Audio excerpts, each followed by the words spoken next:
তো 5 তারিখের পরে আল্লাহ পাক রব্বুল আলামিন গোটা দেশের সমস্ত জুলুমকে উন্মুক্ত করে আমাকে তোমাকে শান্তি এবং নিরালা পরিবেশের মধ্যে দিয়ে কোরআন এবং হাদিসের উন্মুক্ত কথা বলার সুযোগ দান করেছেন শহীদ আবু সাঈদ আর মুগ্ধের রক্তের বিনিময়ে। এজন্য আমরা দিল থেকে আবার আল্লাহর কাছে শুকরিয়া আদায় করি, আলহামদুলিল্লাহ। ও দোস্ত, আমরা যেই কথা বলতে চাই, আমার কোরআনের আয়াতের নির্ধারিত আয়াতের আলোচনা শুরু করবার আগে আমি আপনাদেরকে অল্প কিছু জিনিস আমি আপনাদেরকে বুঝাই দেয়া যাই, কারণ ভিতরে বারাক্রান্ত হৃদয়ে দুঃখ নিয়ে আলোচনাগুলো করতে হয়। দেখেন, আজকে আমরা দেশের মধ্যে নতুন করে স্বাধীনতা পেয়েছি। বিগত বছর এই মাহফিলগুলো আমরা করতে গেলে আমাদের জন্য নির্ধারিত একটা টাইম বেঁধে দেওয়া হতো। হুজুর, আপনাদের মাহফিল কিন্তু আসা পর্যন্ত চলবে, এরপরে চালানো যাবে? চলছে কি চলে নাই? সমস্ত জুলুমকে মুক্ত করেছে আল্লাহ পাক রব্বুল আলামিন। জুলুম যেভাবে মুক্ত হয়েছে, এই জুলুমের বিরুদ্ধে আন্দোলন হইতে গিয়ে যারা আন্দোলন করেছিল, পরিষ্কার মনে রাখবেন, এরা কোরআন হাদিসের জন্য কোনো আন্দোলন করে নাই। ছাত্র সমাজ যে আন্দোলন শুরু করেছিল, সে আন্দোলন আমাদের সমাজের মধ্যে নবীজির খতমে নবুয়তের আন্দোলন ছিল না। ছাত্র সমাজ যে আন্দোলন শুরু করেছিল, সে আন্দোলন নবীর ইজ্জত রক্ষার কোনো আন্দোলন ছিল না। সেই আন্দোলন ছিল ছাত্রদের একটা যৌক্তিক দাবি, কুঠার আন্দোলন। কিসের আন্দোলন? কুঠার আন্দোলন। কেন করেছিল?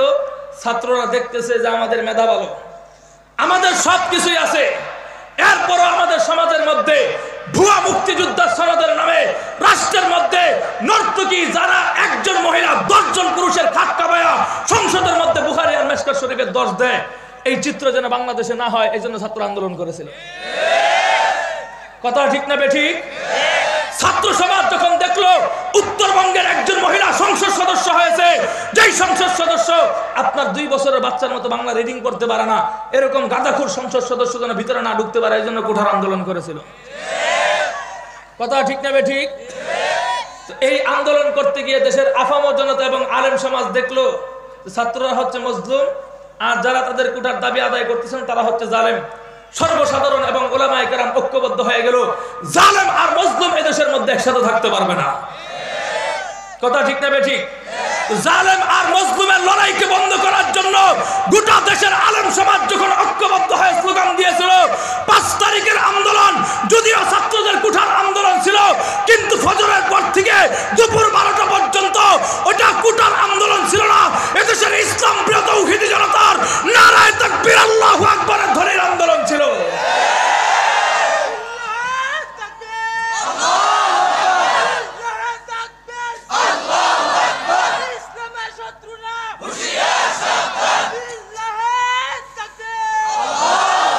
মুহতারাম হাজিরিন, কথা পরিষ্কার বুঝেন, শুধুমাত্র কুঠার আন্দোলনের মধ্যে দেশপ্রেমী এবং ইসলাম প্রিয়রা যদি একসাথে হয়ে যাওয়ার কারণে আমার আল্লাহ গোটা বাংলাদেশের 16-17 বছরের জালেম স্বৈরাচারকে জুতা পিটা করে দেশ থেকে ভারত পর্যন্ত পাঠিয়ে দিয়েছে। কথা ঠিক না বেঠিক? কিন্তু আমাদেরকে পরিষ্কার মনে রাখতে হবে, আমরা যে ঐক্যবদ্ধের নৈতিকতার আদর্শের দিন আমরা দেখিয়েছিলাম 5 তারিখে, সেই আদর্শ আমাদেরকে অটল রাখতে হবে। কিন্তু দোস্ত, আমি আর তুমি যদি ঐক্যবদ্ধ থেকে আলাদা হয়ে যাই, কি হবে জানতে চাও? বিগত বছর যা হয়েছিল তার চাইতে ভয়াবহ নির্যাতন আমাদের উপর আসবে। কেন বললাম এই কথা জানতে চাও? ওরে ভাই, তুমি আর আমি যদি আমাদের এই সমাজের মধ্যে সুন্নি আর ওয়াহাবিকে বলে পার্থক্য করবার চেষ্টা না করতাম, আমাদের এই সমাজের মধ্যে তুমি আর আমি যদি আলিয়া আর কওমি মাদ্রাসা পার্থক্য করবার চেষ্টা না করতাম, খোদার কসম খেয়ে বলি, এদেশের সাধারণ পাবলিক মুসলমানদের হৃদয়ের স্পন্দন মুফাসসির কুরআন আল্লামা দেলওয়ার হোসেন সাঈদীকে জেলের ভিতরে হত্যা করার কেউ দুঃসাহস করতে পারত না। আরে আমি আর তুমি যদি এই সমাজের মধ্যে মুসলমানরা বিভক্ত হয়ে চলবার চেষ্টা না করতাম, হাজারো লাখ কোটি উলামায়ে কেরামদের উস্তাদ আধ্যাত্মিক রাহবার আল্লামা হাফেজ জুনায়েদ বাবনগরী রাহমাতুল্লাহি আলাইহিকে রিমান্ডে নিয়ে তার হাত পাও নষ্ট করার কারো মায়ের বুকে সন্তানের সাহস ছিল না। আরে আমি আর তুমি যদি সমাজের মধ্যে মুসলমানরা বিভক্ত হয়ে চলবার চেষ্টা না করতাম, শাইখুল হাদিস ইবনে শাইখুল হাদিস আল্লামা মামুনুল হককে 3 বছর কেন 3 ঘন্টা জেলের ভিতরে বন্দী করার কোন মায়ের বুকের সন্তানের সাহস ছিল না। এগুলো এগুলা করার দুঃসাহস পেয়েছিল শুধুমাত্র আমি আর তুমি আলাদা চলবার কারণে। কথা ঠিক না বেঠিক? কিন্তু ওপার থেকে কিছু দাদা বাবুরা আমাদেরকে হুমকি দেয়। একটা গাঁজাখুর মাতাল আছে, সারাদিন টিকটকে আর ফেসবুকে ইউটিউবে এসে নাচানাচি করে। ইন্ডিয়া থেকে দেখবেন ওই যে পাগলা মলম বেছে না, ইন্দুর মরে বাতারি মরে বেছে কি বেছে না মাইক মেরা। তো এরকম একটা ইন্ডিয়াতে সাংবাদিক আছে না নাই? আছে না নাই? ওরা বলে আমাদের চট্টগ্রাম দখল করবে। কি দখল করবে? তোমরা চট্টগ্রাম দখল করবা? বেটা, চট্টগ্রাম দখল করবার আগে তোমাদের তো ইতিহাস স্মরণ রাখা দরকার ছিল। তোমরা যে কয়েক মাস আগে আমাদের ফেনীর মধ্যে পানি দিয়ে ভাসিয়ে দিয়েছিলে, গোটা বাংলাদেশের শুধুমাত্র মুসলমানরা নয়, হিন্দু ভাইয়েরা গিয়ে আমাদের ফেনীর যাত্রীগুলোকে ওরা জীবিত অবস্থায় উদ্ধার করেছে। তোরা ধারণা করলে কিভাবে আমরা এত সহজে চট্টগ্রাম তাদেরকে ছেড়ে দিব? কথা ঠিক না বেঠিক?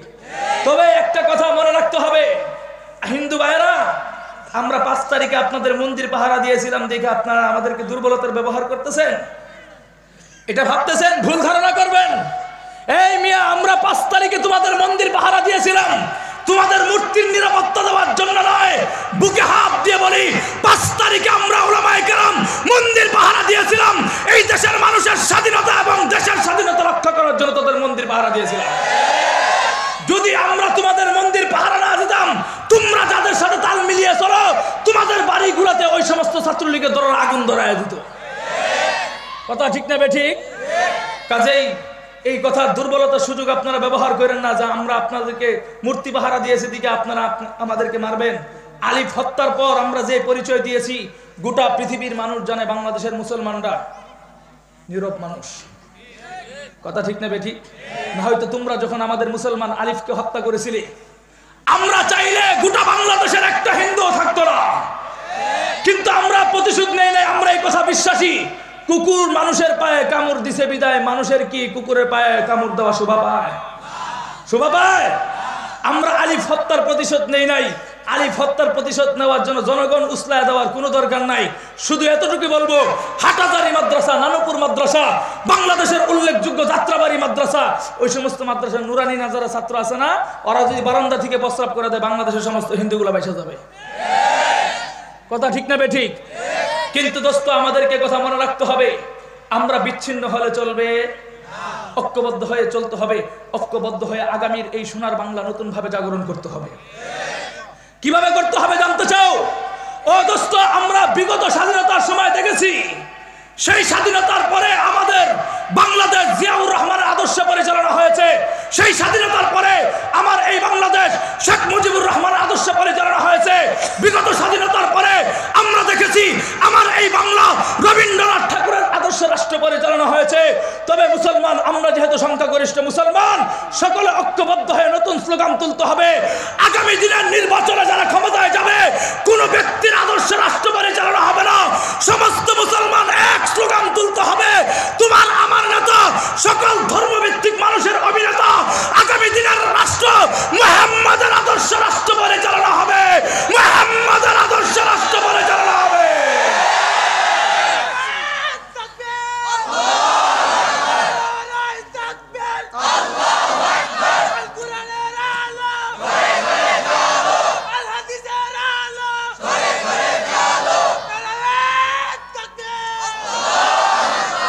মুহতারাম হাজরিন, কথা পরিষ্কার বুঝেন, আমাদেরকে প্রতিজ্ঞা করতে হবে শুধুমাত্র মুহাম্মাদের আদর্শ নয়।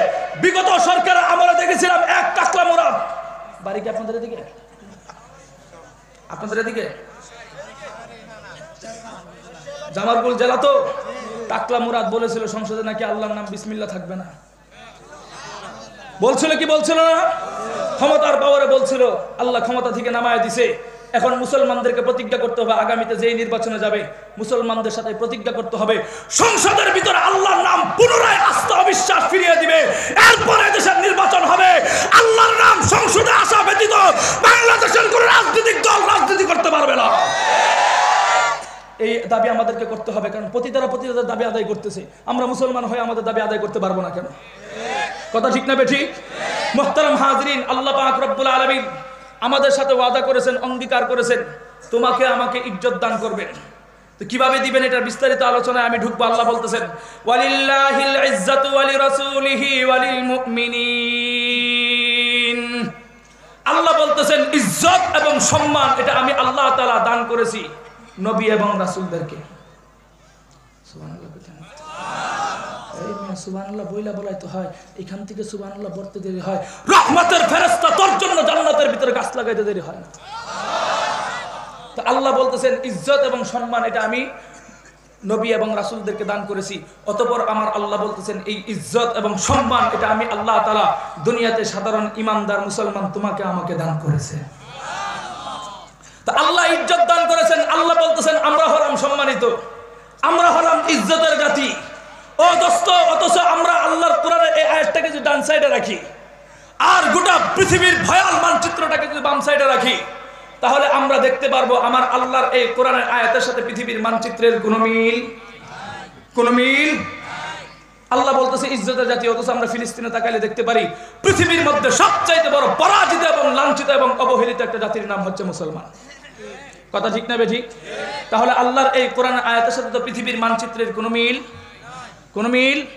তাহলে আপনারা কি বলতে চান? আমার আল্লাহ কি কোরআনে মিথ্যা বলতেছে? এই মিয়া আমাদের এলাকার সাধারণ পাবলিক যারা আছে ওরা হয়তো ৫ ওয়াক্ত নামাজ ঠিকভাবে না পড়তে পারে, জুমা তো পড়ে, জুমাও না পড়তে পারে, ঈদের নামাজও তো পড়ে। বেটা সাধারণ পাবলিকের ইমানের ভক্তি শ্রদ্ধা আল্লাহর কোরআন আয়াতের প্রতি বিশ্বাস থাকে তাদের। এবং আমাদের সাধারণ ইমানদাররা বলতে চায় হুজুর আজকে যদি কেউ আমাকে এসে প্রশ্ন করে জামালগঞ্জে দেওয়ানগঞ্জে যে এলাকাতে আপনার মাহফিল চলতেছে সেই মাহফিলের মধ্যে মাথার উপর যে প্যান্ডেল ছিল, মাথার উপর যে আসমান ছিল, সে আসমান আজকে ফজরের পরে পরিবর্তন হয়ে জমিনে রূপান্তরিত হয়েছে, সাধারণ পাবলিক বলবে হুজুর আমরা এটা বিশ্বাস করতে রাজি আছি, আমাদের কোনো আপত্তি নাই। আবার যদি কেউ এসে বলে হামিদি সাহেব আজকের মাহফিলের প্যান্ডেলের নিচে যে জমিন ছিল সে জমিন আজকে উল্কা হয়ে আসমানে রূপান্তরিত হয়েছে, সাধারণ পাবলিকের জবাব আসবে হুজুর আমরা এটাও বিশ্বাস করি। তবে শুধুমাত্র জামালপুরের নয়, গোটা পৃথিবীর কোন গাঁজাখোর যুবক এসে আমাকে বলে হামিদি সাহেব আজকে 17 তারিখ ফজরের পরে আল্লাহর দেওয়া কোরআনের এক কালো অক্ষর পরিবর্তন হয়ে গিয়েছে, আল্লাহর দেওয়া কোরআনের একটি আয়াত পরিবর্তন হয়ে গিয়েছে, আল্লাহর দেওয়া কোরআনের একটি বিধান পরিবর্তন হয়ে গিয়েছে, সাধারণ পাবলিকের জবাব থাকবে এটা হুজুর আমরা শাহাদাত বরণ করব, গর্দন থেকে মাথা আলাদা হয়ে যাবে, শহীদ হয়ে যাব, কোশ্চিন কালো ওই গাঁজাখোরদের বক্তব্য আমরা কোনোদিন বিশ্বাস করতে পারি না। কথা ঠিক না বেঠিক? এটা হচ্ছে আমার আল্লাহর কোরআনের প্রতি অগাধ ভালোবাসা, এটা হচ্ছে আমার আল্লাহ তাআলার প্রতি বিশ্বাস। কিন্তু দোস্ত আল্লাহ যে তোমাকে আমাকে ইজ্জত দান করবেন, এই ইজ্জত দেওয়ার ক্ষেত্রে আমার আল্লাহর কিছু নিয়ম আছে না নাই? আছে না নাই? পিছন থেকে আওয়াজ আসে না? আছে না নাই? শুধু কি তাই, আমার আল্লাহ যে গোটা দুনিয়া পরিচালনা করে এটার ক্ষেত্রেও আমার আল্লাহর কিছু নিয়ম আছে না নাই? দেখেন আল্লাহ বলতেছেন কুল আরাআইতুম ইন জাআলাল্লাহু আলাইকুমুল লাইলা সারমাদান ইলা ইয়াউমিল কিয়ামাতি মান ইলাহুন গায়রুল্লাহি ইয়াতিকুম বিদিয়াইন আফালা তাসমাউন। আমার আল্লাহ বলতেছে কয় দেখো তোমাদের মাথার উপরে রাতের যে অন্ধকার আছে সে অন্ধকারটাকে যদি আমি আল্লাহ স্থির করে দেই, মজবুত করে দেই, পৃথিবীতে এমন কোন বাপের বেটা আছে, পৃথিবীতে এমন কোন খোদা আছে যেই খোদা এই রাতের অন্ধকারকে দূর করে দিয়ে তোমার ব্যবসা বাণিজ্যের জন্য, তোমার খেত খাবার করার জন্য আবার দিনের আলোকে তোমাদের মধ্যে ফিরিয়ে দিবে, এমন কোন খোদা আছে? আর আসতে আমার আল্লাহ আবার বলতেছে কয় দেখো তোমাদের মাথার উপরে দ্বিপ্রহরে যে সূর্যটা উঠে এটা ঠিক মাঝখানে আসবার পরে আমি আল্লাহ যদি স্থির করে দেই, বন্ধ করে দেই, পৃথিবীতে এমন কোন খোদা আছে যেই খোদা এই দিনের আলোটাকে সরিয়ে দিয়ে তোমার আরামের ঘুম, পশু পাখিদের আরামের ঘুম, নিদ্রার ঘুম ঘুমানোর জন্য আবার তোমাদের মধ্যে রাতের অন্ধকারকে ফিরিয়ে দিবে, এমন কোন খোদা আছে? আর আছে? এখন মহিলাদের মতো আস্তে করে আওয়াজ দিয়ে বলবেন যাতে এই আওয়াজ প্যান্ডেলের বাইরে না যায়। বলুন তো দেখি সন্ধ্যার সময় সূর্যটাকে ডুবিয়ে দেন কে? আল্লাহ। আর আস্তে বলেন কে? আল্লাহ। ফজরের সময় উদিত করেন কে? আল্লাহ।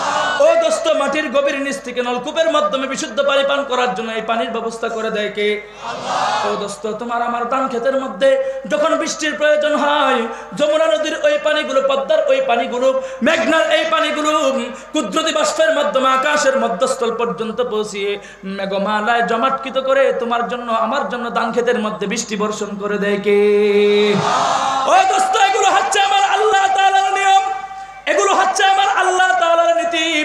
এই নীতি শুধু আজকের জন্য নয়, আদিকাল থেকে চলছে, আজও চলবে, কালও চলবে, কিয়ামত পর্যন্ত ধারাবাহিকভাবে এভাবেই চলতে থাকবে। খোদার কসম খেয়ে বলি, ওয়ালান তাজিদা লিসুন্নাতিল্লাহি তাবদীলা, আমার আল্লাহর এই নিয়ম নীতির মধ্যে কিয়ামত পর্যন্ত কেউ কোনোদিন পরিবর্তন আনতে পারবে কথা ঠিক না বেঠিক? তো দেখেন, আমার আল্লাহ তোমাকে আমাকে ইজ্জত দান করবেন, এটা দেওয়ার ক্ষেত্রে আমার আল্লাহর কিছু নিয়ম আছে না নাই? দেখেন আল্লাহ কোরআনের মধ্যে স্পষ্ট ভাষায় বলতেছেন, কুতিলা আসহাবুল উখদুদিন নারি যাতিল ওয়াকুদ ইযহুম আলাইহা কুউদ। আরবের পার্শ্ববর্তী একটা এলাকা ইয়ামান, নাম শুনছেন জীবনে? ইয়ামান কি ভাই? ইয়ামান। আরব তো শুনছেন। তো আরব হচ্ছে মুসলমানদের একটা ভক্তির জায়গা। মুসলমানরা এই দেশটাকে শ্রদ্ধা করে ভালোবাসে। কিন্তু দোস্ত, বর্তমান আরবের অবস্থা শুনলে আপনার মাথার ব্রেন চাঙ্গে উঠবে। বর্তমানে আরবের রাজ্যের মধ্যে যে বাদশাহীর দায়িত্ব পালন করেছে, আপনারা জানেন এই আরবটা এক সময় ছিল জাহিলিয়াতের যুগের একটা দেশ। জানেন আপনারা?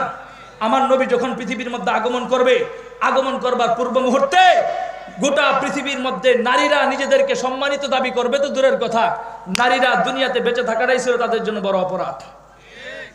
যদি বিশ্বাস না হয়, আপনার বাপদাদা যারা আছে ওনাদেরকে জিজ্ঞেস করবেন ইতিহাস সম্পর্কে, ওনারা বলবে আগের যুগে আমার নবী আসবার আগে কিছু ধর্ম অবলম্বী ছিল, গ্রিক জাতি ছিল, অন্যান্য ধর্ম অবলম্বীরা তাদের ভগবানের কাছে অভিযোগ করতো, ওগো ভগবান, একই আসমানের নিচে পুরুষ আর নারী থাকে কি করে? ওরা নারীদেরকে দেখতে পারতো না, নারীদেরকে ওরা মনে করতো ভোগের যন্ত্র, নারীদেরকে ওরা মনে করতো ধর্ষণের যন্ত্র, নারীদেরকে ওরা মনে করতো ব্যবহারের যন্ত্র, যে কারণে নারী জন্মগ্রহণ করার সাথে সাথে ছোট ছোট বাচ্চাদেরকেও ওরা নিয়ে জীবন্ত পুঁতে ফেলতো। এই জন্য তো কোরআন আয়াতের মধ্যে স্পষ্ট ঘোষণা এসেছে, বিআইয়ি যামবিন কুতিলা, ছোট্ট ওই বাচ্চাগুলোকে কেন হত্যা করেছিল সেটা সম্পর্কে কিয়ামতের ময়দানে জিজ্ঞাসিত করা হবে। তাহলে বোঝা গেল ওই সময়ের মধ্যে নারীরা তাদের মুখ বাঁচানোর জন্য সবচেয়ে ভয়ঙ্কর অবস্থায় ছিল। কিন্তু আমার নবী দুনিয়াতে আগমন করবার পরে মাত্র 23 বছরের ব্যবধানে, কয় বছর? 23 বছরের ব্যবধানে ইসলামের সৌন্দর্য জাতির সামনে ফুটিয়ে তুললেন। আমার নবী কোরআনের মাধ্যমে পরিষ্কার ঘোষণা করলেন, ইন্নাদ-দীনা ইনদাল্লাহিল ইসলাম, পৃথিবীর মধ্যে সর্বশ্রেষ্ঠ এবং আল্লাহর কাছে মনোনীত একটা ধর্মের নাম কি? আর আসতে বলেন। সেই ইসলাম ধর্ম পৃথিবীতে আসবার পরে নারীদের মর্যাদা রক্ষা করার জন্য আমার নবী পরিষ্কার ঘোষণা করলেন, দুনিয়ার কোন মানুষ যদি জাহান্নাম থেকে মুক্তি পেয়ে জান্নাতে যেতে চায়, সে যেন তার মায়ের পায়ের নিচে জান্নাত খুঁজতে থাকে। কথা ঠিক না বেঠিক? নারীদের ইজ্জত আমার নবী উঁচু করে দিলেন। শুধু তাই নয়, নারীদের নিরাপত্তার জন্য আমার নবী স্বামীর ব্যবস্থা করলেন। কোন নারী যেন বিধবা হওয়ার পর অথবা ডিভোর্স হওয়ার পর স্বামীবিহীন না থাকে, সেজন্য আমার ইসলাম একাধিক বিয়ের ব্যবস্থা করলেন। সব কিছু নারীর উন্নতির জন্য আমার নবী 23 বছরের ব্যবধানে গোটা পৃথিবীর মধ্যে নারীর ইজ্জতকে রক্ষা করার জন্য সর্বাত্মক চেষ্টা করলেন। ও দোস্ত, আবার নারীর নিরাপত্তার জন্য, নারীর চরিত্র যেন হেফাজত থাকে, সেজন্য আমার ইসলাম হিজাবের ব্যবস্থা করলো। কিন্তু দোস্ত, বড় দুঃখ লাগে, যেই জায়গার মধ্যে বসে আমার নবী নারীদের ইজ্জত বাড়িয়েছেন, নারীদের ইজ্জত হেফাজতের চেষ্টা করেছেন, ঠিক সেই জায়গায় মক্কা নগরীর মধ্যে আজও নবীজির রওজা অক্ষত রয়েছে, আজও মক্কা সেখানে অক্ষত রয়েছে। সব কিছু ঠিক থাকার পরেও জানেন এই বাদশা মক্কার মধ্যে নাংটা নর্তকী ঢুকিয়ে গানের কনসার্ট করে গোটা পৃথিবীর 200 কোটি মুসলমানদের হৃদয়ের মধ্যে আগুন জ্বালিয়ে দিয়েছে। কথা ঠিক না ঠিক? তবে একটা কথা মনে রাখবেন, তুমি সৌদি আরবের বাদশা হতে পারো, আল্লাহ ছাড় দেন কিন্তু ছেড়ে দেন, আল্লাহ ছাড় দেন কিন্তু ছেড়ে দেন। এখন কথা বুঝেন, আরবের পার্শ্ববর্তী একটা এলাকায় ইয়ামান, নাম শুনেন নাই? ইয়ামান, ইয়ামানের আশেপাশে একটা রাজ্য ছিল। আপনাদের কি খারাপ লাগতেছে? কার কার খারাপ লাগে একটু হাত উঠান তো। খারাপ লাগতেছে? আমার বয়ান থেকে যদি কেউ উঠতে যায়, মনে করবেন বিগত 16-17 বছরের স্বৈরাচারের রক্ত তার ভিতরে আছে। কথা ঠিক না ঠিক? এখন কথা বুঝেন, পরিষ্কার বুঝেন। আরবের পার্শ্ববর্তী এলাকায় ইয়ামান, ইয়ামানের আশেপাশে একটা রাজ্য ছিল। এই রাজ্যের মধ্যে একজন বাদশা ছিল। এই বাদশা নিজেকে নিজে খোদা দাবি করত। কি দাবি করত? কি দাবি করত? যারা নাউজুবিল্লাহ কইছেন না, আপনাদের এখানে মেলা বসে না? মেলা বসছে কি বসে নাই? ওই মেলার মধ্যে খেয়াল করবেন, জিলাপি বাজে, বুট বাজে, বাজে না? হাফ কেজি বা 1 পোয়া কিনে বাড়িতে নিয়ে যাবেন। নিয়ে যাওয়ার পর আপনার আহলিয়া বউ আছে না, বেগম সাহেবের সাথে বৈশা একসাথে খাবেন। খাওয়ার পর 1 গ্লাস পানি খাবেন। পরে বেগম সাহেবে যায় বলবেন, হুজুর তো মাহফিলে নাউজুবিল্লাহ বলতে বলছিল, আমি তো তোমার মতো মহিলা সাজছিলাম, বলতে পারি নাই, আসো এখন দুজন মিলে নাউজুবিল্লাহ বলি। এখনো নাউজুবিল্লাহ বলে না? কি দাবি করতো? আর আসতে বলেন, কি দাবি করতো? ক্ষুধা দাবি করত। তো ক্ষুধা দাবি করার পর ভালো কথা, হঠাৎ করে দেখলো তার হাতের পশমগুলা শুভ্রতায় ছেয়ে পড়ছে, মাথার চুলগুলা শুভ্রতায় ছেয়ে পড়ছে, আস্তে আস্তে বয়োবৃদ্ধ হয়ে যাইতেছে। চিন্তা করতেছে, কিরে আমি যে দিন দিন বুড়া হয়ে যাইতেছি, কয়েকদিন পরে যদি মিনহা খালাকনাকুম ওয়া ফিহা নুঈদুকুম ওয়া মিনহা নুখরিজুকুম তারাতান উখরা হয়ে যায়, তাহলে আমার এই গদি দখল করবে কে? কত বড় ক্ষুধা চিন্তা করছেন, ও 2 দিন পরে মারা যাবে এটা নিয়ে ভাবতেছে। তো ভাবতেছে ভালো কথা। দেখবেন কোনো ক্ষুধাই কোনো সরকারি কিন্তু মন্ত্রী পরিষদ ছাড়া চলে না। সবারই মন্ত্রী পরিষদ আছে না নাই? সে তার মন্ত্রী পরিষদদেরকে ডাকলো, দ্রুত ডাকলো, যে একটা সিদ্ধান্ত নিতেছে। কি সিদ্ধান্ত? যে আমার বয়স তো দিন দিন বাড়তেছে, আমি যদি কয়েকদিন পরে মারা যাই, আমার এই গদি দখল করবে কে? তো মন্ত্রী পরিষদ থাকলেও সব বুদ্ধি কিন্তু সরকার সবার কাছ থেকে নেয় না। নির্দিষ্ট একজন লোক থাকে কি থাকে না? প্রত্যেক জনের নির্দিষ্ট একজন কাছের লোক থাকে কি থাকে না? তো ওনার একজন কাছের লোক ছিল জন্মান্ধ। কি অন্ধ? জন্মান্ধ। আর এটা যারা না বুঝেন, আমাদের সরকারের সময় একজন কাছের লোক ছিল কি ছিল না? নোয়াখালীতে বাড়ি, এই নাম বলতে বলছি, নোয়াখালীতে বাড়ি ছিল কি ছিল না? চিন্তা করবেন তো, চিকন চিকন বুদ্ধি দেওয়ার মতো কিছু লোক থাকে কি থাকে না? তো ওনারও একজন লোক ছিল জন্মান্ধ। সে বলতেছে, কয় স্যার, আপনি আপনার ক্ষমতার মসনদ টিকে রাখতে চান আগামী দিনের জন্য, তাহলে আপনি আমার পরামর্শ শুনেন। সে বলতেছে, কয় কি পরামর্শ? কয় তুমি তোমার ক্ষমতার মসনদ টিকে রাখতে চাইলে তোমার এলাকা থেকে ছোট্ট একটা বালকের ব্যবস্থা করবে, যেই বালকটা প্রতিনিয়মিতই তোমার কাছে এসে প্রাইভেট পড়বে, যার মাথার ব্রেন থাকবে একবার ক্লিয়ার, কোনো কিছু সবক দেওয়ার আগেই মুখস্থ করে ফেলবে, ইশারা দেওয়ার আগেই বুঝে ফেলবে। এই কথা তুমি ওরে প্রতিদিন শিখাবা। শিখানোর পর যখন চলে যাবে, ওরা প্রতিদিন কুফরি তন্ত্র মন্ত্র জ্যোতিষী বিদ্যাগুলো শিখাবা। সকালবেলা প্রাইভেটে পাঠায় দিয়ে হাট্টিমা টিম টিম ঘোড়ার ডিম যা আছে সব শিক্ষা দিবা। শিক্ষা দেওয়ার পর ও যখন প্রাইভেট শেষ করে চলে যাবে, এমন সময় ওরে কানে কানে বলে দিবা, পৃথিবীতে আল্লাহ বলতে কেউ নাই, আমি তোদের খোদা। আর আসতে বলে, আমি তোদের কথা, এই কথাটা শিক্ষা দিবা। তো ও যখন দিন দিন বড় হয়ে উঠবে, আস্তে আস্তে ওর মেধার বিকাশ ঘটবে, তুমি বুড়া হয়ে যাবা, তোমার হাত পাও ভাঙ্গে আমরা শ্মশানে পাঠিয়ে দিব, ওরা এনে তোমার গদিতে বসায় দিব। তো এই কথা যখন বলছে, বাদশা বলতে, সুন্দর কথা, তুমি যেহেতু ভালো পরামর্শ দিয়েছো, তুমি একটা ছোট্ট বালকের ব্যবস্থা করে দাও। তো বাদশার কথা অনুযায়ী সাথে সাথে ছোট্ট একটা বালকের ব্যবস্থা করলো, যেই বালকটা প্রতিনিয়মিত বাদশার দরবারে যায়, যায়া ওই হাট্টিমা টিম টিম ঘোড়ার ডিম যা আছে সব শিখে, আসার পথে শিখে আসে, পৃথিবীতে আল্লাহ বলতে কিছু নাই, আমার খুদাই বাদশা। তো এভাবেই যখন আসা যাওয়া করতেছে, হঠাৎ করে রাস্তার মাঝখানে দেখে বিশাল বড় একটা গির্জা দেখা যায়। কি দেখা যায়? কি দেখা যায়? আগে তো আর মসজিদ ছিল না, মাদ্রাসা ছিল না, গির্জার ভিতরে মানুষ ধর্মীয় শিক্ষা গ্রহণ করতো। তো ছোট্ট বালক একা একা প্রাইভেটে যায়, যাওয়ার সময় তার মনটাও টানতেছে একদিন এটার ভিতরে যায়, দেখি কি হয়। এটা যারা না বুঝেন, আমি আপনাদেরকে উদাহরণ দিয়ে বুঝাই। এই আপনাদের ছেলে মেয়েগুলো সকালবেলা প্রাইভেটে যায় কি যায় না? যায় কি যায় না? যাওয়ার পরে খেয়াল করবেন, আপনার ছেলে মেয়েরা সকালবেলায় আগে প্রাইভেটে যাইতো 6টা সাড়ে 6টা। কয়টা? 6টা সাড়ে 6টা। আপনার কি আমার কথা বুঝেন না? কয়টা? 6টা সাড়ে 6টায় প্রাইভেটে যায়, আসে কয়টা জানেন? বিকাল 2:30 3টা। কিন্তু 1 মাস যেতে না যেতে আপনার এই বাচ্চা এখন প্রাইভেটে যায় ভোর 5টা, আসে বিকাল 5টা। বাবা হঠাৎ করে একদিন রাগ করতেছে, কিরে আমার ছেলেটা যদি একটু দেরি করে যায়, একটু যদি দেরি আগায় আসে, তাহলে আমি তো খেয়ার কাটতে কাটতে গরুগুলো একটু মাঠে দিয়ে আসতে পারে, আমি মাঠটার গুলতে গুলতে গরু কারে আবার মাঠে দিয়ে আসতে পারে। তো এই চিন্তা করলো, কিরে এখন এত তাড়াতাড়ি যায়, আবার আসে দেরি করে, ব্যাপারটা কি? সন্তানকে জিজ্ঞেস করলো, কিরে বাবা তুমি এত তাড়াতাড়ি যাও কেন? তো বাবা স্কুলে প্রাইভেটে যাইতে যেতে অনেক বন্ধু বান্ধবদের সাথে পরিচয় হয়েছে, কারণ ওদের কিন্তু আগে একটু সময় না দিয়ে ওরা একটু রাগ করে। বাবা চিন্তা করলো, সমাজে চলতে গেলে তাল মিলিয়ে চলতে হয়, ঠিক আছে চলো, কোনো সমস্যা নাই।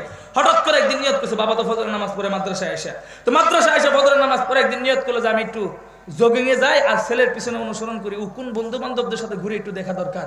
তো বাবা তো জাম্পার পরে আর মুখের মধ্যে মাস্ক পরে বের হয়েছে, বের হওয়ার পর ছেলের পিছনে হাঁটতেছে, হাঁটবার পরে দেখে যে ওনার ছেলে দেওয়ানগঞ্জের জরিনার মেয়ে সকিনার সাথে আছে না নাই? আছে, দেখে তো আওয়াজ নাই, আছে না নাই?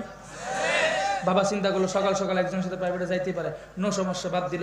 এবার চিন্তা করছে বিকালবেলা আমি একটু আসরের নামাজটা মাদ্রাসায় গিয়ে পড়ি, আর ও কোন দিক দিয়ে সেই রুটটা একটু চেক দিই। তো চেক দেওয়ার জন্য 5টার দিকে গেছে, দেরি করে আসে, আসবার সময় দেখে এখন আর জরিনার মেয়ে না, দেওয়ানগঞ্জের আরেক থানার মনে করছে রহিমার মেয়ে সফিয়ার সাথে আরেকজনের সাথে আসতেছে।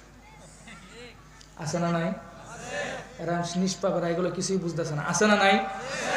আছে না নাই? বাবা চিন্তা করলো, কিরে সকালেরটা না ভুল দেখলাম, এখনো কি ভুল দেখছি? তো এরকম স্কুলে প্রাইভেটে যাইতে গিয়ে আমাদের ছেলে মেয়েগুলা অবৈধ সম্পর্কে জড়িত হয় কি হয় না? কেন হয় জানেন? আমাদের এলাকার প্রত্যেকটা ছেলেদের বিয়ের বয়স হয় 18 থেকে 19 বছর, তাদের বিয়ের বয়স হয়ে যায়, কিন্তু আমাদের সমাজ মনে করে ওদেরকে উপযুক্ত ছাড়া বিয়ে করা যাবে না। তো উপযুক্ত সময় হইতে হইতে বিয়ে না করার কারণে আমাদের এক একটা ছেলে 3-4টা করে গার্লফ্রেন্ড নিয়ে রাস্তায় ঘুরে। জোরে কোসে এরা বিয়ে করতো, কথা ঠিক না বেঠিক? মোহতারাম হাজরিন, তো ছোট্ট বালকের মনে চাইছে যে ওই প্রাইভেটে যাওয়ার আগে একটু গির্জার ভিতরে যায়, ওখানে যায় কি হয় একটু দেখে আসি। গির্জার ভিতরে গিয়া দেখে একজন আসমানি কিতাবওয়ালা আসমানি কিতাব থেকে মানুষদেরকে শিক্ষা দিচ্ছেন, পৃথিবীতে মানুষরূপী মানুষ কোনোদিন মানুষের ক্ষুধা হতে পারে। আরো আস্তে কোন, আরো আস্তে। আমাদের একমাত্র রবকে, আরো আস্তে বলেন কে? আরে যেই জবান দিয়ে চিৎকার করে আল্লাহ আল্লাহ বলতেছেন, সেই জবান তৈরি করে দিয়েছেন কে? যেই পা দিয়ে হাইটা হাইটা আজকের এত বড় মাহফিলের মধ্যে আগমন করেছেন, সেই পা তৈরি করে দিয়েছেন কে? আরে যেই হাত দ্বারা আপনি আপনার সমাজ, আপনার ঘর, আপনার ফ্যামিলি, সংসার নিয়ন্ত্রণ করেন, সেই হাত তৈরি করে দিয়েছেন কে? নাকি তোমার বাবা? তোমার বাবা শুধুমাত্র তোমার প্রসেসিং করে জন্মই দিয়েছে, তোমার শরীরের বাঁকা একটা পশম তৈরি করার তোমার বাবার কোনো যোগ্যতা? তাহলে কোরআন হাদিস তো লাগে না, যুক্তি তো এটাই আসে, আমার এই দেহের মধ্যে দুনিয়ার কোন মানুষের যেহেতু অধিকার নাই, আমি আল্লাহর গোলাম, আমার এই পুরো দেহ তো আমার আল্লাহ তৈরি করেছে, আমি মুসলমান সমাজের মধ্যে যতদিন বেঁচে থাকবো, আমার এই কপাল দুনিয়ার কোন ভণ্ড দেওয়ানবাগী ফুরফুরা চন্দ্রপুরী কেল্লা বাবার মাজারে গিয়ে আমার মাথা ঠেকাবো না। আমি যতদিন সমাজে বসবাস করব, কোন ন্যাংটা পীরের কাছে গিয়ে আমার মাথা ঠেকাবো না। কারণ আমার এই দেহের মধ্যে যেহেতু কোনো পীরের শরীক নাই, কাজেই আমার এই দেহ কারো সামনে নত হতে পারে না। তো ছোট্ট বালক বলতেছে, কথা তো সত্যই, মানুষ আবার মানুষের ক্ষুধা হয় কি করে? কাজেই আমিও ওরা ক্ষুধা মানি না, আমি এখন আল্লাহর ক্ষুধা মানি, কালিমাতু লা ইলাহা ইল্লাল্লাহ। এই নিয়ত করছে, নিয়ত করার পর আবার চিন্তা করতেছে, কি রে আমি যে ওরা ক্ষুধা মানলাম বিষয়টা, ও যে আমাদের ক্ষুধা না, এটা তো পাবলিক বিশ্বাস করবে না, এটা তো পাবলিককে বোঝানো দরকার, কেমনে বোঝানো? টেনশনে পড়ে গেছে, সাথে সাথে চিন্তা করতেছে, আমার যেহেতু এলেম কালাম নাই, সুতরাং আমি নিয়ত করব প্রতিদিন প্রাইভেটে যাওয়ার আগে, প্রতিদিন, এই মুসলমানের বাচ্চারা কান খাড়া করে শুনো, প্রতিদিন প্রাইভেটে যাওয়ার আগে এই ধর্মীয় গুরুর কাছ থেকে আসমানি কিতাব শিখবো। তো যারা আসমানি কিতাব শিখে তাদের ইমানের পাওয়ার বাড়ানো কমে। এই জন্যই তো আমরা বলি, তোমাদের ছেলেগুলো ডাক্তার বানাও না ইঞ্জিনিয়ার বানাও, তোমাদের ব্যক্তিগত ব্যাপার, কিন্তু সকালে প্রাইভেটে যাওয়ার আগে ফজরে মসজিদে মুক্তবে দিবা। কথা ঠিক না বেঠিক? ছোট্ট বালক নিয়ত করলো প্রতিদিন আসমানি কিতাব শিখবো ওনার কাছ থেকে। এখন আপনারা বলুন তো দেখি, আসমানি কিতাব শিখলে মানুষের ইমানের পাওয়ার বাড়ে না কমে? বাড়ে না কমে? এটা বুঝাইতে গেলে একটা উদাহরণ দিতে হবে। উদাহরণ দিতে গেলে আপনাদের উপর দিয়ে আবার জ্বর জাপটা যাবে, দিব? দিব? জ্বর জাপটা গেল কারো কলিজায় যদি লাগে, আমি মনে করি যদি পরিবর্তন হয়ে যায়, আজকে আমার বয়ান সার্থক। আপনাদের এলাকায় মসজিদ আছে না নাই? ইমাম সাহেব আছে না নাই? বৎসরে মাস হয় কয়টা? মাস হয় কয়টা? যদি বৎসরে হয় মাস 12টা, খেয়াল করবেন আপনাদের এলাকায় ইমাম পরিবর্তন হয় 13টা। আর আসতে বলেন, হয় কি হয় না? ইমাম পরিবর্তন নিয়ে আমার কথা না, কিন্তু কথা হয়েছে নতুন নতুন ইমাম সাহেব যখন আপনাদের মসজিদে ঢুকবার সময় খেয়াল করবেন, আপনাদের 4 বছরের বাচ্চা থেকে নিয়ে 27 বছরের যুবক পর্যন্ত ইমাম সাহেব 1-2 সপ্তাহ নতুন করে সময় দেয় কি দেয় না? দেওয়ার সময় খেয়াল করবেন, যারা ইমাম সাহেবের সময় দেয় তাদের মুখে দাড়ি না থাকলে দাড়ি উঠে, ওরা যদি প্যান্ট পরতো আগে, ইমাম সাহেবের ডরে প্যান্ট পরে না, লঙ্গি পরে মসজিদে নামাজ পড়ে। আছে না নাই? তো ইমাম সাহেবরা নতুন নতুন একটু সময় দেওয়ার জন্য ইমাম সাহেব বলে, ইমাম সাহেব আজকে কিন্তু মঙ্গলবার, কি বার? আজকে মঙ্গলবার, সভাপতি সাহেবের বাসায় খাবার, উনি কিন্তু তাবলিগ করে, ওনার বউ কিন্তু মাস্তুরাতে যায়, ওনার পুরাটাই হচ্ছে তাবলিগ জামাতের লোক, ওনার বাসা থেকে বাটি দিয়ে খাবার দিবে, উনি এটা পছন্দ করেন না। ওনার কথা হচ্ছে নতুন ইমাম সাহেব আসবে, আমার বাসায় 3 বেলা খাবে, 3 বেলা দোয়া করবে, আমার বাসায় বরকত হবে, কাজেই কোনো ইমাম সাহেব আমি বাটি দিয়ে খানা দিতে পারবো না। ভালো কথা, বাসাটা চিনাই দেওয়ার জন্য একজন লোক লাগে কি লাগে না? পরের দিন বুধবার আরেকজন এসে বলতে, হুজুর আজকে কিন্তু কেশিয়ার সাহেবের বাসায় খাবার। কার বাসা? তো কেশিয়ার সাহেব কিন্তু এনজিওর সাথে জড়িত। কিসের সাথে জড়িত? আপনাদেরকে এনজিও কয় না সমিতি কয়? গোড়ায় কয়? এরা কয় গোড়ায় কয় বলে। এনজিও না সমিতি? দুটোটাই? ভালো কথা, দুটোটাই আছে নাকি? এখন কথা বুঝেন, হুজুর কেশিয়ার সাহেব কিন্তু এনজিওর সাথে জড়িত, উনি কিন্তু হুজুরদের ছায়াও দেখতে পারে না, বাড়ি মিলাইতে গিয়ে ওনার ঘরে খাবার দিতে হয়েছে। খবরদার, ওনার বাসায় কিন্তু বড় বাচ্চাও পাঠানো যাবে না, ছোট্ট একটা বাচ্চা দিয়ে কোনো মতে খাবারটা নিয়ে আসবেন। কারণ এনজিওতে যারা চলে, আর মহিলাদের সাথে চলাফেরা করে, ওর মেজাজগুলো থাকে বদমেজাজের মতো। ওনার যেমন বদমেজাজ, ওনার বউ তো 10 জনের সাথে যায়, গ্রাম থেকে টাকা উঠায়, কারণ ওনার বউরও কিন্তু বদমেজাজ। ভালো আচরণ কিন্তু করে না। খাবার আনার সময় ছোট্ট একটা বাচ্চা পাঠাবেন, পাঠানোর পর ওনার খাবারটা কোনো মতে নিয়ে আসবেন। আজকের দিনটা পার হোক, পরের সপ্তাহগুলো আমরা দেখতেছি এরকম পরিচয় করায় দেওয়ার জন্য কিছু লোক থাকে কি থাকে না? থাকবার পরে খেয়াল করবেন সপ্তাহখানিক যাইতে না যাতে বৃহস্পতিবার দিন রাত্রে জরুরি মিটিং বসে। কি বসে? জরুরি মিটিং। সভাপতি, কেশিয়ার সবাই মিলে ডাকে, হুজুর রাতের বেলা একটা জরুরি মিটিং ছিল, ইমাম সাহেব তো বিভাগে পড়ছে, কিরে 1 সপ্তাহ হয়েছে ঢুকতেছি এখনো পর্যন্ত বেতন নির্ধারিত করে নাই, আবার জরুরি মিটিং কিসে? জরুরি একটা মিটিং ছিল, একটু বসলে ভালো হয়। বলতে কি মিটিং? বলতেছে হুজুর আপনি তো এলাকাতে নতুন আসছেন, আগামীকালকে তো জুমার বয়ান, একটু খেয়াল করেন জামালগঞ্জ দেওয়ানগঞ্জের মানুষ কিন্তু বেশি একটা ভালো। এখন ইমাম সাহেব বলতে ভালো না হলে আমি কি করতাম, কালকে একটু জুমার বয়ানটা করার সময় একটু খেয়াল করে কোরআন হাদিস থেকে বয়ান করলে ভালো হয়। কোত্থেকে? কোরআন হাদিস থেকে। ইমাম সাহেব মাথার মধ্যে তো ঠাড়া পড়ছে, কিরে আমি নুরানি থেকে দাওরা পর্যন্ত পড়লাম, মাকজান মাদ্রাসা, হাফিজ হুজুরের মাদ্রাসা, আমি জীবনে তো ভুলেও কোনোদিন স্কুলে যাইনি, তাহলে আমি কি কবি নজরুল আর ময়মনসিংহ কৃষি ভার্সিটিতে পড়ছি, আমাকে কোরআন হাদিস থেকে বয়ান করতে বললো মানে? তখন ইমাম সাহেব মনে মনে ধারণা করতেছে পাবলিকের প্রতি খারাপ ধারণা করা যাবে না, কারণ ইমামদারের প্রতি কখনো খারাপ ধারণা করতে পারে। ইমাম সাহেব বুঝতে যে সবাই মনে হয় তাবলিগ করে, তাবলিগের মনে হয় ধারাবাহিক বয়ান শুনতে শুনতে অভ্যস্ত, এই জন্য উনি বলছে যে কোরআন হাদিস থেকে আলোচনা করার জন্য। ইমাম সাহেব তো দ্বিতীয় সিদ্ধান্তে খুব খুশি, নতুন আসছে, সারা রাত না ঘুমায় কোরআন হাদিস থেকে আলোচনা গুছাইছে, কালকে নতুন আলোচনা করবে। প্রথম সপ্তাহের আলোচনা গুছাইছে কোরআন হাদিস থেকে সুদখোর, ঘুষখোর, দুর্নীতিবাজদের বিরুদ্ধে। আরো আসতে বলেন। তো প্রথম সপ্তাহে যখন এগুলা গুছাইছে, তো গুছানোর পর জুমার আলোচনা যখন শেষ হয়েছে, সভাপতি, কেশিয়ার যারা আছে ইমাম সাহেব যা বেড়ায় ধরছে, যা জিজ্ঞেস করতে, হুজুর আমরা যে মাঝে মাঝে এগুলা খাই, এই কথাগুলো আপনারা বলছে কে? আছে না নাই? যারা খায় এদের মাধ্যমে ওই দিনই দেখবেন ওই ইমাম সাহেবের চাকরি। আমি কিন্তু ইমাম সাহেব না, আমি কইলে কি আমার চাকরি যাইবো? ইমাম সাহেবের পক্ষ থেকে কয়ে যায়। আবার মসজিদের মাহফিল হইলে তাহলে কমিটি মনে করতে ভাড়া করে আনছে, মসজিদের মাহফিল না, মাদ্রাসার মাহফিল, ইমাম সাহেবদেরকে নিয়ে বলতেছে, কারণ ওই ইমাম সাহেবের চাকরি থাকে। খেয়াল করবেন ইমাম সাহেব যাইতে দেরি হয়, ওই কিছু যুবকরা ইমাম সাহেবের সময় দিছিল না, দাঁড়িয়ে উঠছিল, নামাজ পড়ছিল, ইমাম সাহেব যাইতে দেরি হয়, সেই দিন ফজর থেকে ওই মুসল্লিগুলো হারাইতে দেরি হয় না। কথা ঠিক না বেঠিক? তাহলে বোঝা গেল ইমাম সাহেব আর ধর্মীয় শিক্ষার সাথে মানুষ সময় দিলে মানুষের ইমানের পাওয়ার বাড়ে না কমে? আর আসতে পারেন। এই নিয়ত করে ছোট্ট বালক যখন পড়াশোনা করতেছে আর আল্লাহর কাছে বলতে, আল্লাহ তুমি আমার হেদায়েতের রাস্তা খুলে দাও, আল্লাহর সাথে সাথে দোয়া কবুল করে নিছে। হঠাৎ করে একদিন রাজার বাদশার বাড়িতে যাবে, যাওয়ার সময় দেখলো রাস্তার মাঝখানে চৌরাস্তা। কি ভাই? চৌরাস্তা বুঝেন? আপনাদের এদিকে তো আমি নতুন আসছি, কি দিয়ে উদাহরণ দিব? ময়মনসিংহ সম্মুখগঞ্জ চৌরাস্তা শুনছেন না? শুনছেন? তো চৌরাস্তা মনে করেন চারদিক থেকে মানুষ জমে, তো চৌরাস্তার মাঝখানে বিশাল বড় একটা হিংস্র প্রাণী বসা, যেই প্রাণীটাকে ভয় করে রাস্তার এপারে মানুষগুলো ওপার যাইতে পারে না, ওপারের মানুষগুলো এপার আসতে পারে না। এখন ছোট্ট বালক এই দৃশ্য দেখার পর চিন্তা করতেছে, আল্লাহর দিকে তাকায়, আল্লাহ তোমার তো আমি ক্ষুধা মানে আরো আগের থেকেই, কিন্তু ও যে আমাদের ক্ষুধা না, ও যে বন্ড ক্ষুধা, এটা আমি প্রমাণ করব কি করে? এটা আজকে প্রমাণ করার সময় এসেছে। আওয়াজ করে বলেন আল্লাহু আকবার। আর আসতে বলেন আল্লাহু আকবার।